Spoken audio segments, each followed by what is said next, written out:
Hey everyone, this is Elon from the Eggard podcast by Eggard Watch Company. A couple of weeks ago, I had the pleasure of meeting two amazing people, David and Stacy, from the Flyover Conservative podcast. Before I say anything, if you're watching this and you enjoy this podcast, you have to follow their podcast, Flyover Conservative. It's amazing. They're two of the warmest people I've met.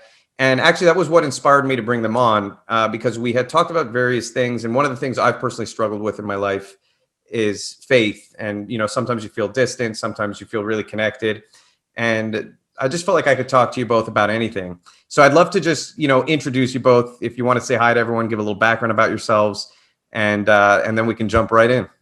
Absolutely. Thank you so much for having us on here. We felt the same way. We had such a great time interviewing you. We were sad when it was over. Yeah. So and then we listened to it again afterwards. Sometimes in these, it's kind of like riding a bull and ordering fast food at the same time. It just kind of just goes quick and you're like, what happened? And she's like, there's like 7 things he said or did or commented. They're just like you, and so yeah. Just very, very similar kind of value and system and compass, way of doing things and branching into multiple things, having a very complex story, that you're never sure when it's going to turn one way or another. You just kind of say yes to the next right thing. So all that resonated with us really well. For sure.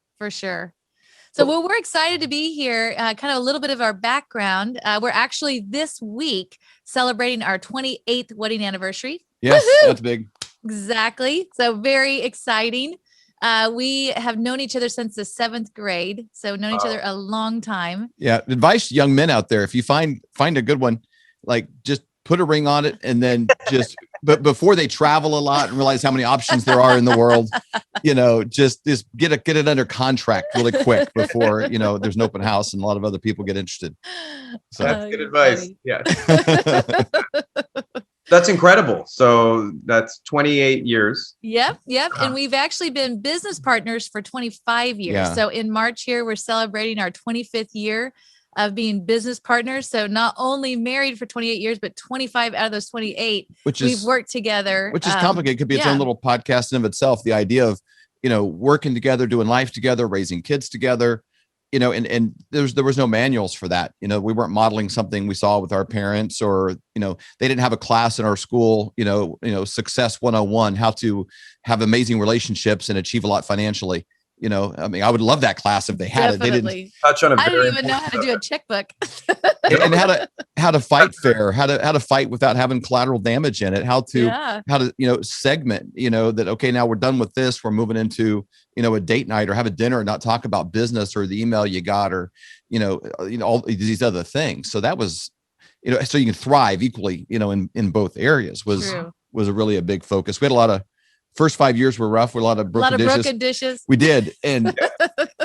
But worked through. We loved each other passionately and we fought passionately and we worked passionately and we kind of, found a mix in there of how to funnel all that towards productive areas and not, at each other. So it's interesting that you say that about religion because, we both grew up Christian, grew up in Christian homes. David actually went to a Christian school and, was part of like Bible trivia and, teams for that. And, she went to straight up heathen school. I did. I was public.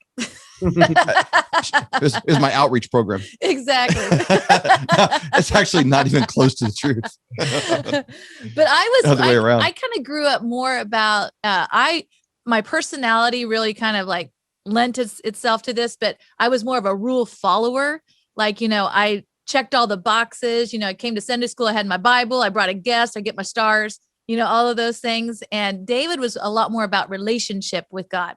It was more about, what is God saying? And not just, when he reads his Bible, but even on a daily basis. And so getting married to him, I learned so much about what it looks like to have a relationship with God, not just check all the boxes and follow all the rules. I kind of found that in religion, it was more of anytime you put rows of chairs with somebody up front versus people in circles, it gets weird. Yeah. It just naturally does because there's a hierarchy and like, okay, it becomes about behavior modification, and that becomes the marker sometimes, not always, but for a lot of people, especially if you're wired a certain, And I liked that. I could check the boxes, but that gets kind of tiring. And at some point, especially, and you said it earlier, it's like, it's going to come to a point in your life where you're like, okay, I've checked all my boxes, but I'm still not happy. I checked all my boxes, but man, there's this big empty spot inside, and that's where it all goes back to relationship. And I never wanted a relationship with anybody. I didn't want a wife that checked all the boxes of, okay, these are all the things I want my wife doing, but I don't know her. I don't know her heart. I don't know what she's feeling. I don't know what she's struggling with. I don't know when she's mad or frustrated or excited or happy or, like I wanted to connect with my wife, to connect with my children, and to know them and to walk through messes with them. I didn't want them like, I have a great son. I don't really know him. Just like I know a lot about George Washington. Abraham Lincoln's a great one. I've read all the Sandberg series. I know a lot about Abraham Lincoln, but I don't know him. I don't know Abraham Lincoln, and I think it's easier sometimes to have a sterile knowledge-based relationship than a very vulnerable, all my junk is on the table and everything about me kind of relationship. So it's a tug of war there. You touched on so many amazing things just in that little exchange. First thing I want to revisit, I think it's brilliant, is, and I had no idea we were going to go here, but the idea of how schools don't teach those things, how schools don't teach you. No. We focus on these kind of academic things. We focus on the check boxes. We don't focus on the relationships. We don't focus on developing those kind of interpersonal, real deep connections and everything you guys are talking about that would really make a huge difference in the world for where we are today, with people not talking to each other and people feeling so polarized. Empathy is totally lacking nowadays. It's one of the things I've been struggling with lately, is just seeing these people I grew up with and how we've become so polarized from each other just over things that never used to matter. And it was one of the things recently that kind of got me down and made me feel a little distant from my relationship with God, if I'm being honest, was that I felt distant in my relationships everywhere else. And I think a lot of people are going through that right now. A lot of people are in a challenging time. And I just don't know if you guys have any kind of advice for when you're feeling that way, when you're feeling kind of disconnected from the world. It's really easy to become disconnected from this kind of relationship with God, and how to find that and reconnect to it. Well, I think just the first part of your question there, most things of real value, we had to go seek out, like an Easter egg hunt. It wasn't something that somebody, took and, Mr.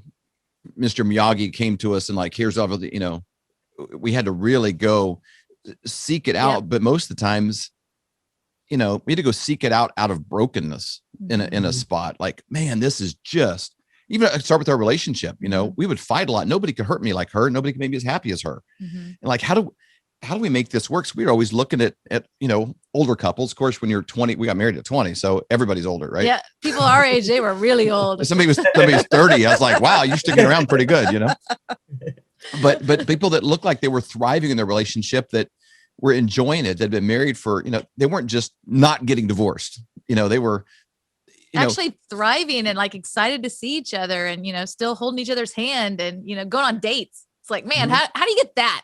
Yeah, where they're look like they're having fun together, and doing life together in a great way, not surviving it. So like, okay, how do we do that? And began seeking that out. We applied this to every area of our life, moving on, whether we started a record label in Nashville or we have an orphanage in Mexico, and everything we've done, we're like, okay, who's doing this right?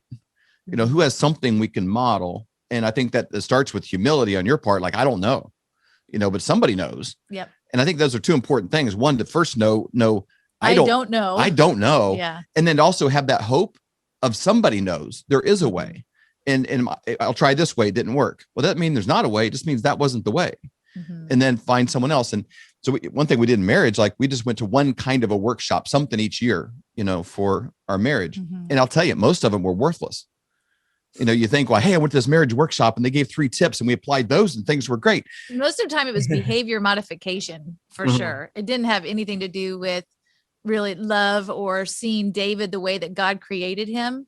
It was more about, okay, if I do the dishes and I do this and, we have sex regularly, then, okay, I was able to check off all those boxes. All right, now you should be happy, versus, oh my gosh, God created this man. He's absolutely amazing. Let me see what God created in him, and then I'll pull that gold out of him. And then we're both going to be better because of it. And I'm more because of her. She's more because of me. Then it's a valuable relationship. If two people aren't getting better because of each other, then the relationship's not that valuable. You know, if nobody's disagreeing, not everybody's necessary. You know, you need all that. And kind of going back to your, what you were saying there, because it's very true. Because of what we see in the news, because of what we see in our world today, there is so much division.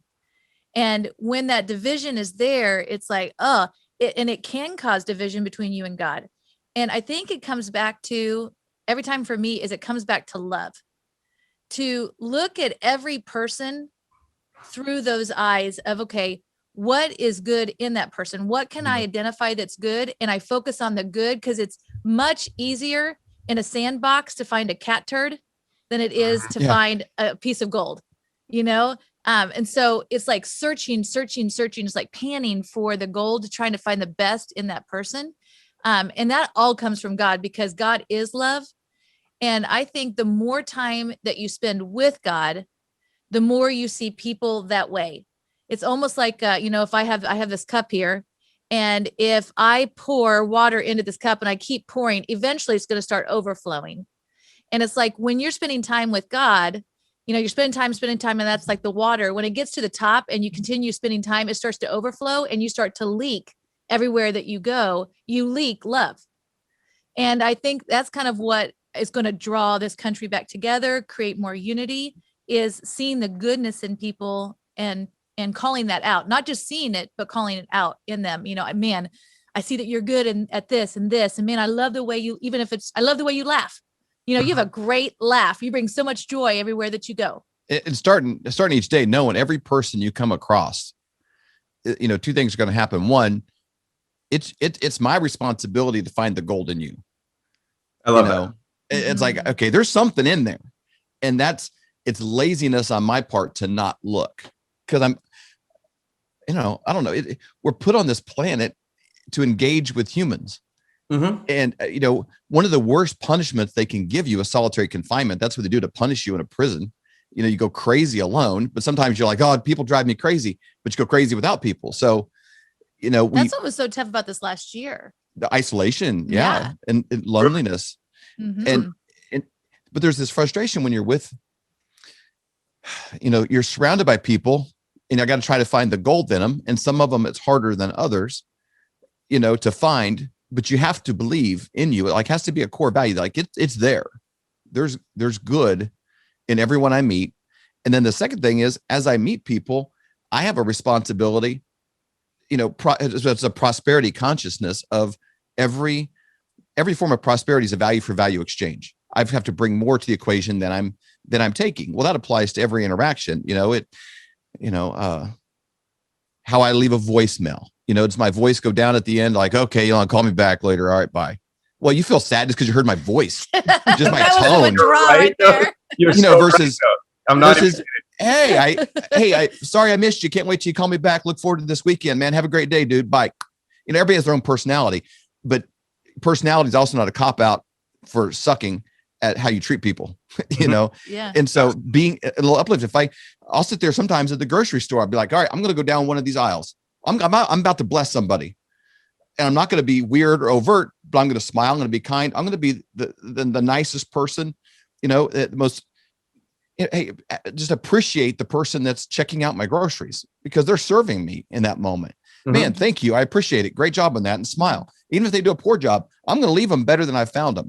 I have an opportunity to leave every person and every place a little better than I found them. That's my responsibility, is to bring a little bit more to it and then look for the gold in you. When I do my part, it's easier for you to shine with your part. And what isolation's done is, some of these relationships get fractured is we start to look so much online, so much at the social media and all these things that are going on. And people that get kind of negative on that, I'll ask them, like, how many people have you actually just sat down and had dinner with and actually talked with? I mean, real humans outside your home, not the news, not TV, not a reality show, like a real human being that lives in your neighborhood. If you went out in your yard or something, talk to somebody who lives across, how many humans have you engaged with? Really, because you turn off the TV and you start getting with real people, not as much has changed as you think. We're not as polarized as the TV is making it. I agree. And you realize that a lot of these things that people talk about, online or on the news, interpersonally, people don't really care about those things. They just want to get along. I took something really, really important away from a lot of the things you just said, and just really inspiring, because I think that in order to reconnect, the easiest way to reconnect your relationship with God if you feel distant is to just, like you said, act out of love with people.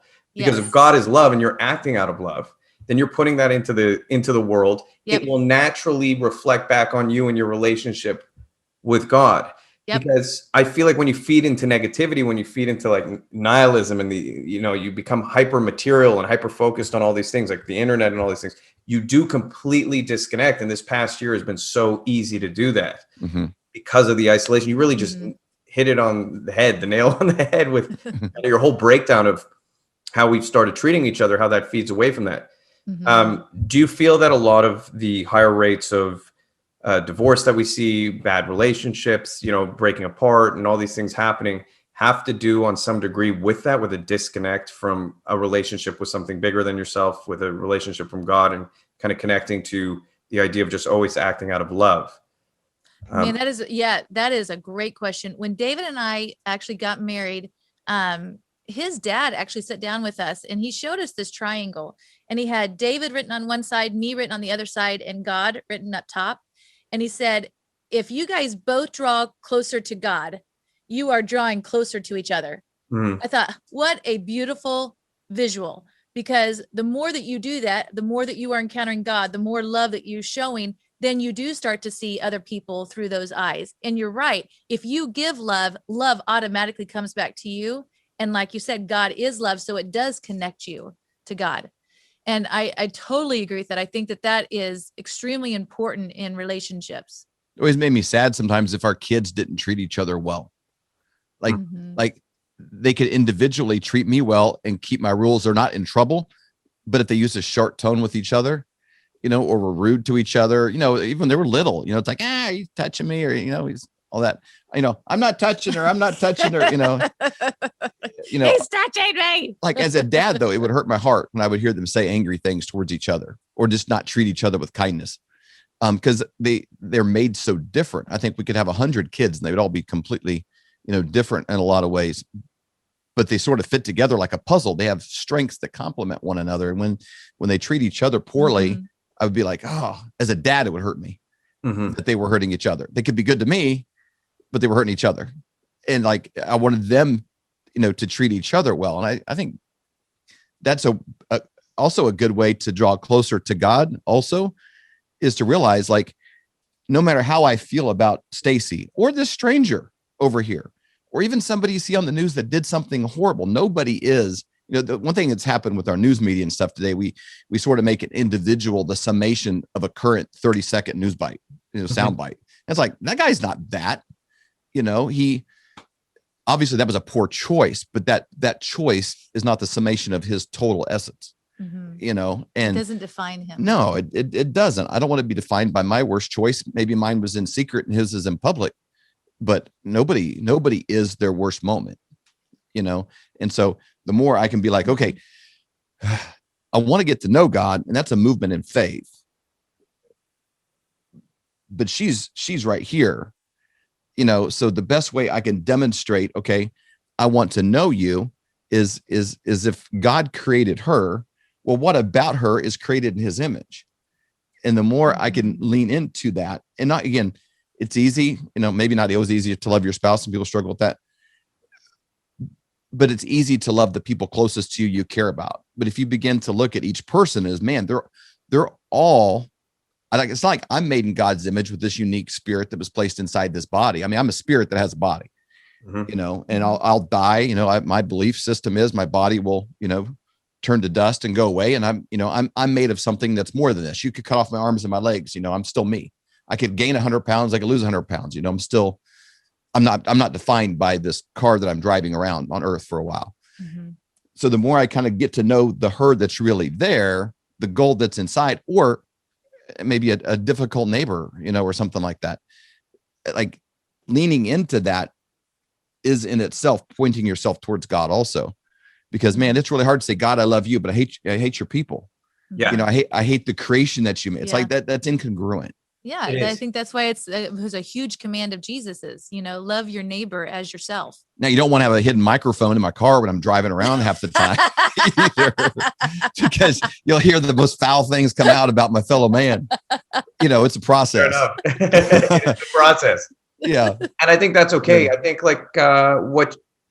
what you said about essentially I think it comes down to acting out of selflessness as opposed to selfishness. And we often get more back when we act out of selflessness, even though in the moment it may not seem like it.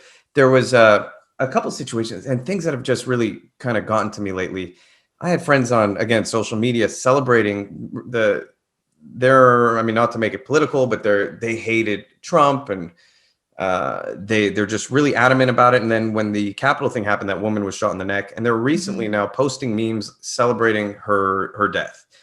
And I won't be friends with these people anymore after that. I distanced myself. I said, I'm sorry, that's crossing a line for me. I won't be friends with anyone who celebrates death. And it's those kind of things. It's really hard in those moments to try. And I try and really connect with these people and say, hey, we're human. You've really gone down that path of, in my opinion, nihilism and disconnecting from these things. And we saw it. You were talking about the exchange of your angry neighbor. And there's a really troubling video I saw recently where they were shoveling snow and they got in an argument. And the guy just came out, shot the family, and then shot him. Oh my gosh. You just see an escalation of these things happening. And I think that one of the number one reasons it's happening is because we're disconnecting from the very things you're talking about. Even on these small levels, like I had seen with people I had known, putting down someone who had passed away in a very tragic way. Yeah. And I guess my question would be, is there, I do still want to act out of a good place with these people and try and bring them to realize, hey, maybe this is not the right approach, but is there a way to do that? Do you feel, is there a way to bring people who are so far gone down this path that they're at the point where they're doing something like celebrating someone being shot? I know it's a tough question. Okay. It is. I think what I found on social media, you really can't say a whole lot over social media. Like, for example, let's say I post something and I get, negative responses. By me coming back to those negative responses, I don't get a whole lot out of that. So typically, if it's somebody I value, somebody I know, somebody, that I have a relationship with, then I always try to take it offline. And then in the conversations offline, then I have to look at that person and think, what has happened in their life that they would celebrate the death of somebody over here? So I always look through the lens of, that's not normal. So something happened to actually create that. So I'll actually even, in a conversation, I'll ask, it was interesting that I saw that you were celebrating, this person's death, or that really bothered me when I saw that. Can you tell me, where in your life did that happen that you felt that was okay? Or what happened to you that you would think that was okay, to somehow bridge so I can actually see. And what I find a lot of times in those conversations, if they're willing to have them, which we have had conversations, not necessarily about that situation. You do this really, really well regularly. But I think it's important to try to bridge that so I can see their perspective. So let's say that we're sitting at a kitchen table, or we're sitting, at a restaurant, and we're both in booths, and you're on one side and I'm on the other. My goal in a conversation is not to be adversarial, not to create, resistance by pushing against them. I always try to see, how can I get myself, not physically, but, just kind of picture it on their side of the table, so that we are together and we're not creating resistance or some sort of conflict between each other. Because what I found is, if I can do that, I can get a lot more to the heart of a matter and find out, what's going on with that person, because that's not a typical response. For somebody to feel that way, something had to happen for them to feel like that was okay. And so I want to find out what that is. And then I can be empathetic about that situation and possibly walk through healing with that person, to, find out what's up. Now, sometimes, I might not be able to do that, but a lot of times there is healing in situations like that. One thing you do really great is Stacey will take the conversation and keep it all, whatever. I have this cup sitting here. She does a good job of, like, again, the way the language is that she's beside the person, but this cup is there and they're talking about the cup, not the person. And I think that's important. And she detaches the verbiage. She eliminates absolutes from her vocabulary. you seem like you always are posting this, you never did this, like these big absolute statements. Mm-hmm. And she's beside them talking about a third party object, the situation, and analyzing that situation. As opposed to judging the person. Yes. Detached from the fabric of who they are. It's an isolated situation. And let's break that down and look at it. If you're wanting to salvage a relationship, or if you really do care about that person, and when you want to find out, now can you help everybody in the world? You can't. But in certain situations, it could be a really good conversation. And in that kind of conflict, it's not really conflict, but it's addressing it. There can be deeper connection. You can actually be closer to that person because of what you did than you were before, and I think, being brave enough to have that communication without judgment. It's hard. It is hard. Mm-hmm. And I can say personally, and I know a lot of other people who've lost a lot of friends due to their views. And I mean, to be totally transparent, it was never me saying I won't be friends with you, other than a few specific circumstances like this, where it's so extreme, where I just have to distance myself because I can't associate with that. But it was even, it's shocking how many people were celebrating the death of Rush Limbaugh. It's just sad. And it just seems like a common theme in society. And I just wish there were more messages that were about finding common ground, disconnecting the judgment of the person and coming back to. Yeah. Cause there's so much junk with it. That people only get to that conclusion because the ratio of fake relationships to real ones is so out of whack. Mm-hmm. They've seen all these posts on Facebook. They've seen all these news articles. And they start to come into agreement with that. Like, what, he was truly an awful person, so the world's probably better without him. Yes. They had to get to that place. Justify it somehow. They had to get there somehow. But that's because they had, 175 inputs from outer space and maybe only had one or two real people conversations, there's, and the relationships that they're in are all still Facebook post level, where there's more people that they know about than they know. Mm-hmm. Again, we talked about God earlier. It's easier to know about God than to know God. It's easier to know about Abraham Lincoln than to know Abraham Lincoln. But those kind of faux relationships define the fabric of most people's reality. There's more friends that they know about than there's friends that they know. Mm-hmm. And that allows you to have the space to come to that. Because in a real relationship, I'll think some crazy stuff sometimes and I'll say it. And as I'm saying it, it kind of sounds crazy. And she'll be like, "You don't really feel that way." And I'm like, "You're right. I got kind of worked up." It could be sports, or it could be something, I'm a lot quicker than Stacy, like tear my clothes, like, he's dead to me, Mm-hmm. and she's like, "You don't really feel that way." I'm like, "You're right." I got, so the real relationship grounds me back to what's true, and all of these fake ones, or even a fake interaction, with a person. It's almost like eating fake food that looks like food, but not food, which is most of our food nowadays. But has the nutritional value of cardboard, right? And so it's those kind of fake relationships. And then it's the real ones that bring you back to truth. And it's the fake ones that allow you to spin off into outer space. And if somebody's speaking death, I'll tell you that, I have definitely blocked people when they are speaking over me, because I understand the power of our words. When they're speaking over me and they're speaking death over me or my family, not even necessarily mean physical death. It could just be, whatever. It's when that happens, it's like, I can't do anything about that. At this point, I'm going to sever that relationship. It's not like I'm going to be mean to that person, but I'm not going to allow them in my space. This little farm I grew up on, we had a sheepdog when I was a kid, and every spring, this dog, her name was April, she would chase and hunt and corner a skunk.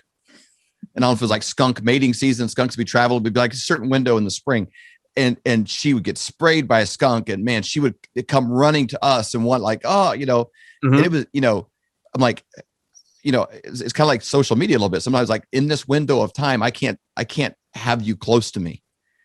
Because I don't want what's on you to get on me. Mm-hmm.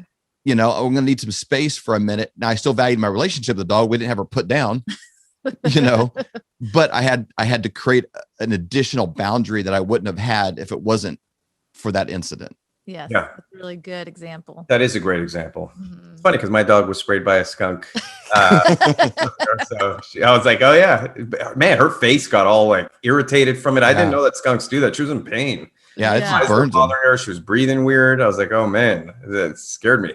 Yeah, it's intense.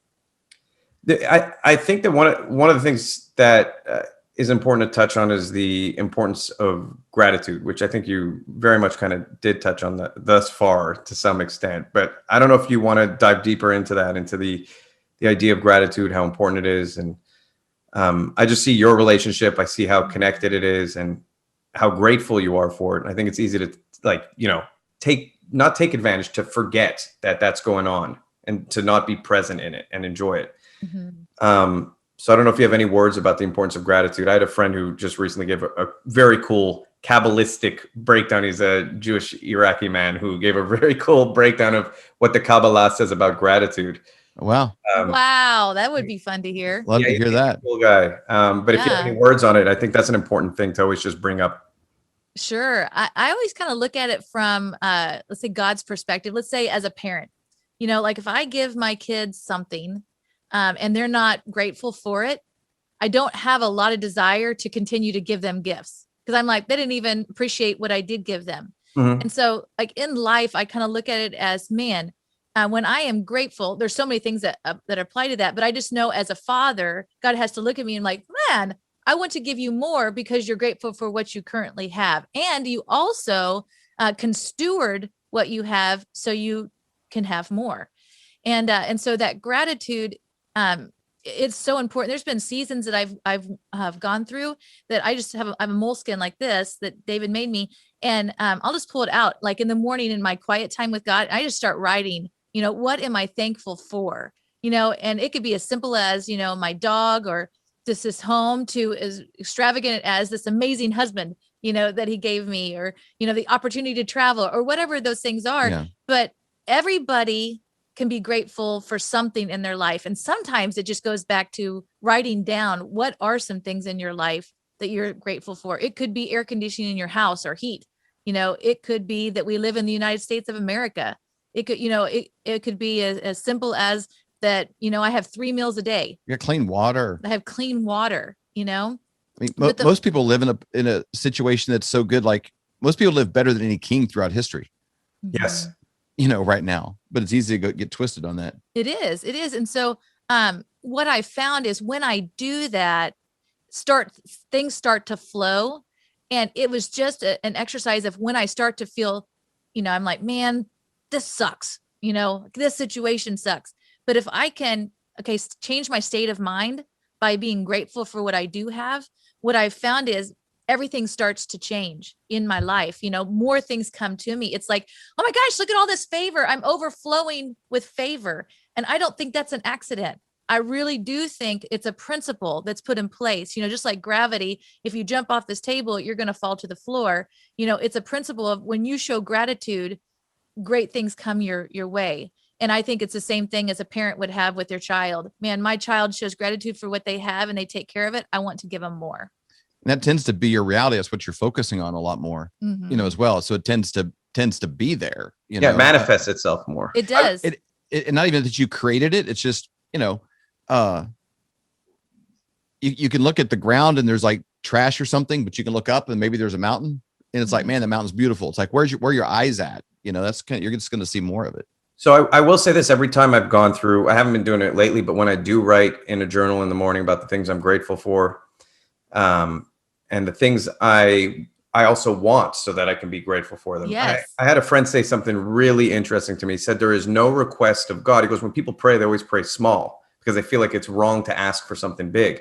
And he's like, but God created everything. If you believe God created everything, if he is infinite, if he has ultimate power, then you are actually doing a disservice by not dreaming big about these things and asking God for great things and then being grateful for them and living in gratitude for everything that comes your way. So it's like, don't ask small, you know what I mean, in life.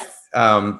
I love that. And so writing in a journal is such a wonderful exercise in the morning, just to be so thankful, because even the small things that you were talking about, you're like, just be grateful. You can be grateful that you have clean water, that you have heat. Those are such massive things historically. They are today. And most of the things most of the things that are already manifested in your life are something you prayed for in the past. You know, somebody could be like frustrated, man, I have, you know, part of it is just the discipline of changing your language. I have to go get my kids from school. You know, I get to go get my kids at school. You know, I mean, it's easy to take something as simple as your kids for granted, but there's people out there praying that they could conceive and have children, you know, that would love to have your kids. You know, if your kids, something happened to them, how would you be feeling right now? You know, if you lost, you know, we sort of, like gravity, we emotionally, mentally slide downhill very easily. You know, if somebody's without work for a couple of months and they're struggling, you know, they're praying for a job, they're going for interviews, man, this is my dream job, I'd love to have, and then they get that job, but you come back and talk to that same person 90 days later and ask them, hey, where do you work? How's it going? Well, we're at, sorry, you know, it becomes very familiar, and things that become familiar become something you take for granted. Things you take for granted is not a reflection of your level of gratitude for that thing.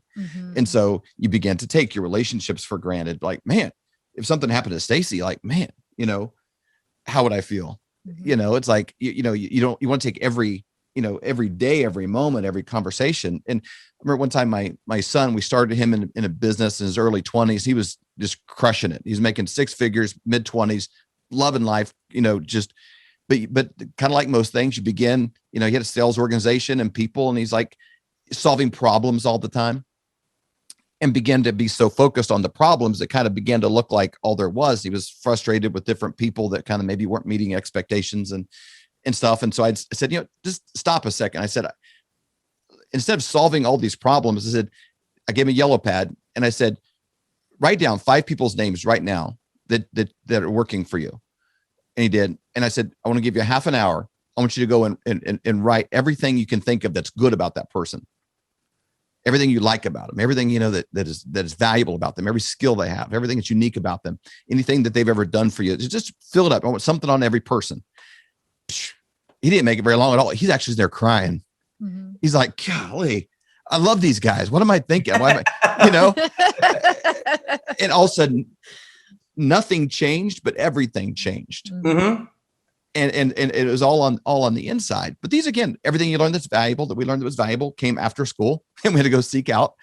And I wish they had a class on this, you know, of how to develop that muscle. That's your go-to response in most situations. But it's not what you're going to get naturally from media. It's not what you're going to get naturally from most of your relationships.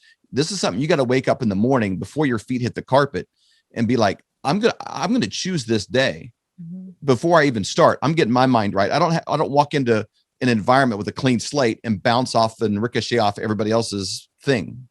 You know, I'm going to walk into that. I'm not the thermometer that tells the temperature. I'm the thermostat that sets the temperature, you know, and I'm going to walk in there already thankful for the things I've got in my life, and people are going to complain about it. It's like, man, these are all first world problems, man. You know, I mean, most things you're complaining about are not that big of a deal. Have you guys ever seen the movie About Time? No. The movie about this guy who's discovers that all the men in his family lineage are. Oh, yes. Kind of a British accent guy. Yes. With red hair. Yes. So the closet. Yeah. I love the lesson at the end of that movie where his father was like, well, his father gives him the secret. Spoiler alert. If you haven't seen it, go see the movie. If not, fast forward to after this. I don't want to ruin it for anyone. This movie's 5, 6, 7 years old. They've had time if they missed it, but it's your fault at this point. It's your fault now. But when his dad goes, the secret to happiness is live every day, go through all the things that make you upset, all the things that make you miserable, and then relive that day in those moments. Know that those moments made you sad and be happy in them. And then at the end of the film, he goes, I took it one step further than my dad. I'm just living every moment in gratitude.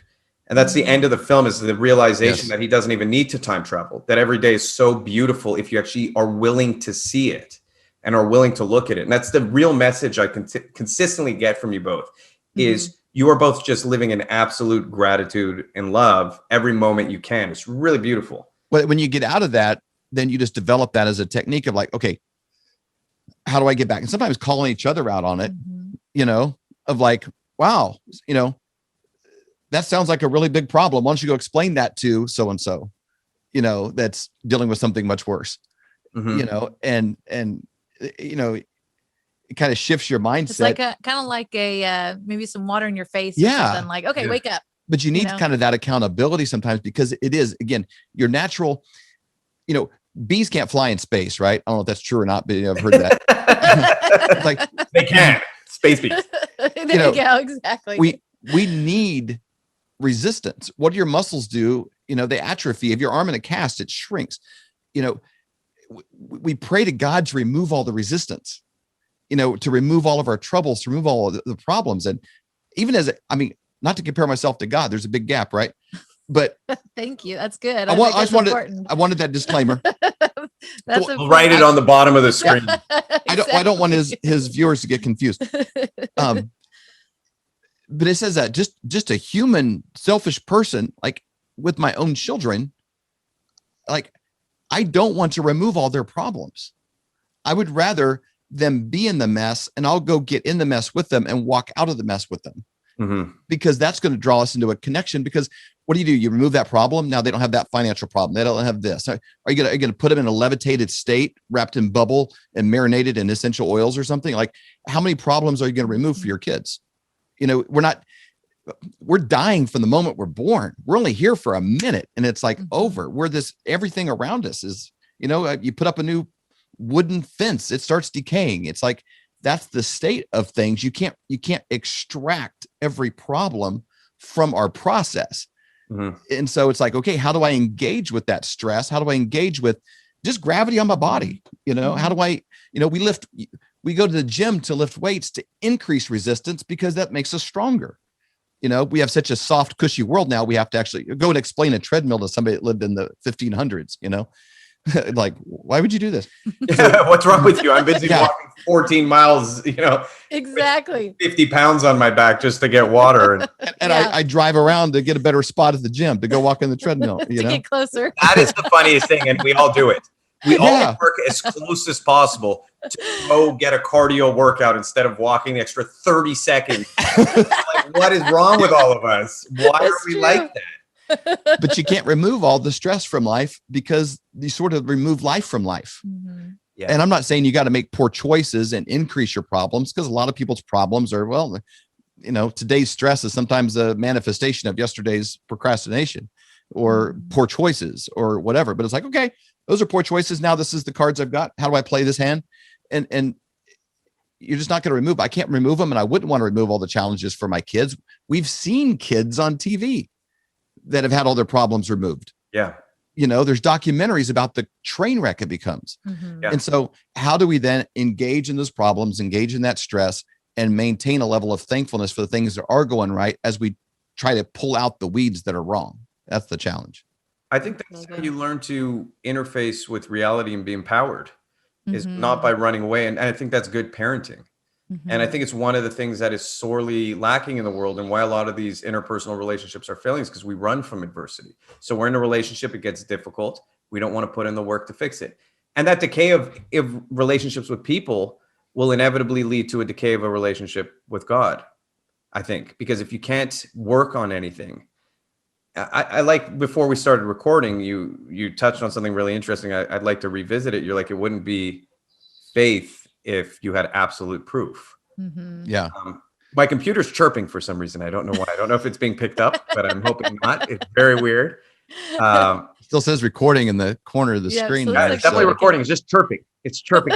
I'm talking about faith, and it's like, I don't know if anyone hears it.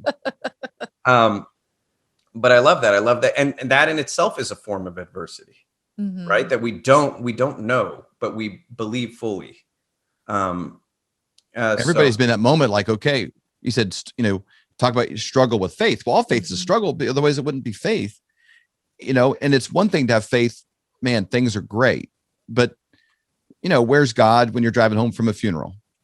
Where's God when some relationship isn't going to get fixed, or this business isn't coming? It's like, where then where is it a conditional relationship of, well, God's real and he's there when things are going well and he's doing what I want. He's my genie. Sometimes can I take the other side of that? Because I think sometimes when you're at the low, it's like when you're like, okay, God, I can't make it through this without you. But then when you're soaring high and the world looks great and everything's going wonderful, you're like, who's God? Because you're like, who needs him? I don't really need him. Yeah. But when you're at the bottom, sometimes you're like, I can't make it through this day without there's you. no atheist in a foxhole. True. Theory. Yeah. Yeah. So you got both, sides of the spectrum on that. I'll give a very personal story.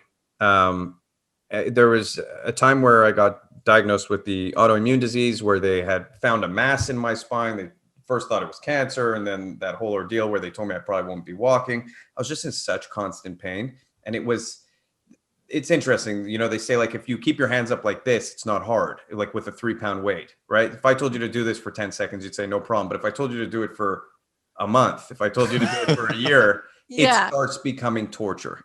Yeah. So Right. a simple thing, a small pain can become an unbearable pain if it's maintained.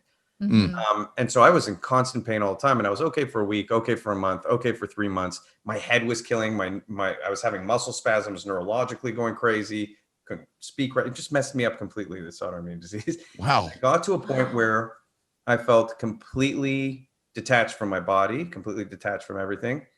And in that moment, just being totally truthful here, I could not feel any connection with God. I could not feel anything. And it's a really scary, scary place to be. I didn't care about my life. I didn't care about anything. Mm-hmm. And that's where these relationships that you do take for granted, people you might not have even known cared that much, can actually, in that one instant. And what you were saying earlier is, like, I make a choice that day to just be nice to a person. I make a choice that day to go that extra little step. How I leave the voicemail, that little extra step can save someone's life.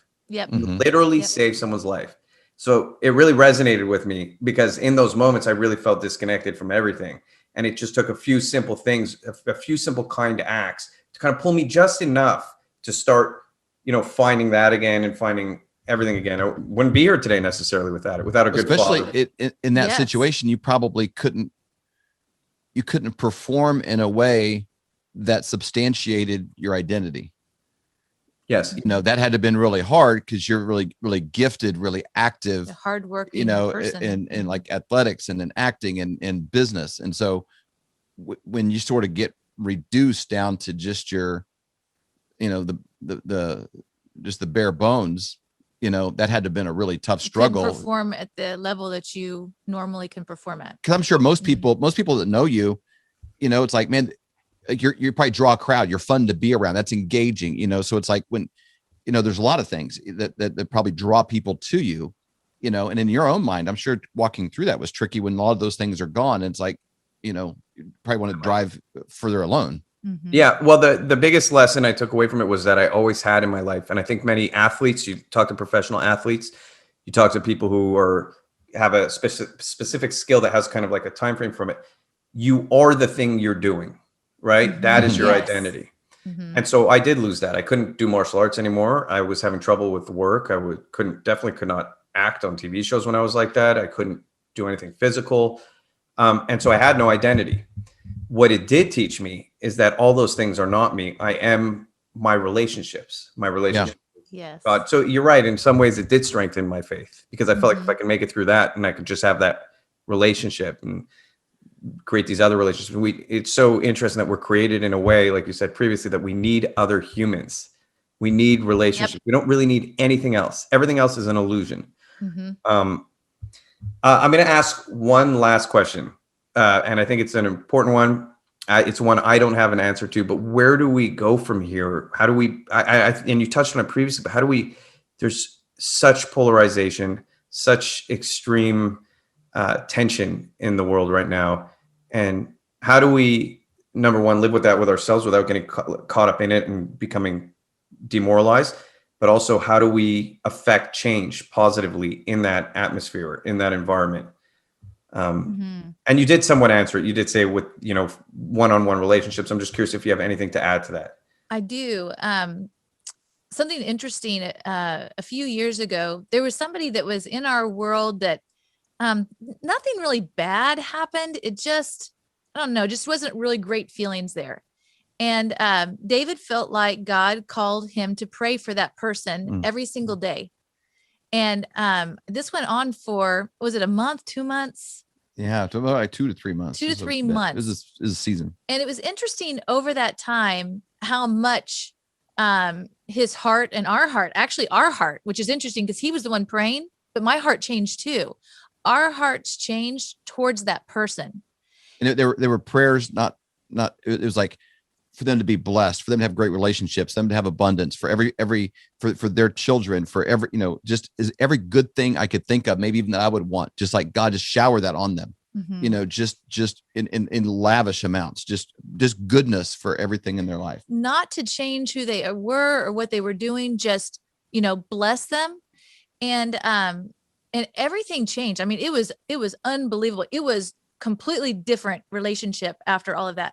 The reason I say that is I'm seeing so many, this wasn't a family situation, but I'm seeing so many family situations where people are divided.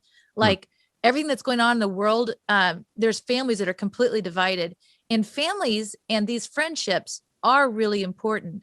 And so it is worth taking the time to pray for people in this time, because even if they don't know and nothing happens on their side, it still is happening in the supernatural, because you're praying, things are happening in you, but it's like the heavens are moving to make changes around that person. It's impossible to pray and for something not to happen. It's impossible. Every time that you pray, something happens in the heavens. And God gave me a picture one time where he was talking about the situation is like a tree, whether it's somebody's health or it's, even kind of what's going on in the world right now. It's like a tree, and prayer is like an axe. And every time that you pray, you're hitting that tree with the axe. And eventually that tree will fall. I don't know if it's going to be the third time, the fifth time, the 100th time. I don't know. But as long as I'm consistent and I keep doing that, the tree will fall. And I think when you pray for somebody, the way that you look at them, the way that you speak about them, the way that you think about them, everything changes. And so you can't do that for all relationships, but man, if people just started praying for people that didn't agree with them and there was dissension in those relationships that they value, things would change. Beautiful. I agree with that. I think eventually, I'm sure there was people thinking, hey, when the administration changed, everything will change, and it hasn't. I think it's, things are going to have to probably boil up, like a abscess, that just works itself to the surface, in the skin, to something disgusting like that. It's kind of a gross image, but there is that's the cause, if you have something, a sticker or something under your skin, I mean, it does kind of work its way up because it doesn't belong there. And all this hate doesn't belong here. We don't function well like that. And again, I think we keep blaming social media, and all these things, but there's going to have to be a point where that kind of gets out and comes out. And in the meantime, since I can't control all this, I can control me. I think Jordan Peterson had an example about, it's easy to look out your window and see all the changes that need to happen in the world, but you've not changed the toilet paper roll in your own bathroom, and it's like, make your bed, do the things you can for the people that are in your world while you're waiting, on the world to change. And we talked about it throughout this whole episode, but being grateful. Like right now, this is the best time in all of human history to be alive. You can romanticize it and watch, Braveheart or something and like, man, that'd be great. No, it'd be terrible. Not great. We do not want that. You get a tooth knocked out or something. Now you're just minus a tooth, man. That's it. That's your new thing. It's like you die early, you get an abscess or something. It's like you're dead. You know, like we have so many things to be thankful for today. Most of us, I mentioned earlier, we live like kings throughout history. We have access to books, knowledge, and information. The higher percentage of the population can read more than ever before in human history. And we all, if you live in the United States, everybody has access to a library card, and you go there and get these things for free. We have access to travel. Most people have been to another state or another country. That's only wealthy landowners, kings and royalty could have ever traveled to other countries, throughout human history, and we have free time. My daughter introduced me to a language, I think she was in high school. She's graduated college now, but she's this term me time. I need some me time. I said, I don't know that throughout history that people had me time. Yeah. Even 100 years ago, if you had a day off, you were cutting wood or doing something to like make sure that you were able to keep living. And, right now, all those things are available to us, and it's the best time ever to be alive. I wouldn't want to trade any part of that to be alive at any other point in history. So there's things about it that's a mess, and I can look out my window and think I want that to change. But in the meantime, I need to wake up each day and think, man, there's something I want to learn, I can get a book. I can, watch a YouTube on. I have access to books, knowledge, and information. I have access to free time. I have access to travel and see the way people eat and live and behave in other cultures. It's like, this is the best time ever to be alive. I need to embrace that, be thankful for it. As I'm waiting for it to all get better, realize it's still the best there's ever been. I want to add to that, something that I was just thinking as you were talking. Sometimes when we look at these situations, it seems a little overwhelming. It's like, this is so big. How is this ever going to turn around? All you can really focus on is what you can do and the person in front of you. And there was a story one time I heard of a little boy that was walking on the beach with his grandfather, and the tide had come up, and all these starfish were on the beach, and they were going to die once the sun came out. It was early in the morning. They were going to die because they couldn't get back out in the water. And I mean, as far as you could see, there was these starfish, and this little boy picked up a starfish and threw it back in the water. And they walked a little further, and he picked up another starfish and threw it back in the water. And his grandfather, he looked at him, he goes, "What is that going to do? There's thousands of starfish." And the little boy picked up one more starfish, and he said, "I made a difference in that one's life." And he came a little further. "I made a difference in that one's life." So I don't know about the thousands, but I do know about the one that's in front of me, that I can make a difference in that one's life. And that's all I can really focus on. Yeah. Which requires being willing to be engaged in lopsided relationships, maybe lopsided away from you for times. It's like, send a nice message to somebody that doesn't deserve it, and there's probably a lot of people that don't deserve it. And if you can engage in those lopsided relationships, your world for sure will get better. Well, I can honestly say that just this podcast inspired me to want to be better and do better. So I'm thankful for it. Thank you. Well, man, we're glad to be friends with you. I know. The way you do business, the way you conduct your life, the way you do things. It's enjoyable. It's an honor to know that.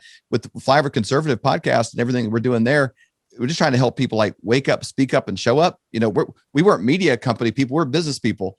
And they were like, well, hey, we had COVID time and all this stuff. We'll start, having these conversations. And man, you're making the world better with what you're doing. You are. You got the acting, you got the watch company, you have all these things going on. Your cool commercials. It's world-changing commercials. Yeah.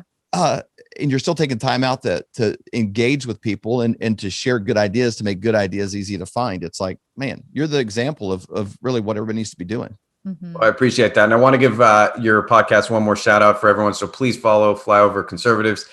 As you can see here, they're just a wealth of knowledge and goodness. So thank you guys for coming on. Thank you. Thank you so much for having us.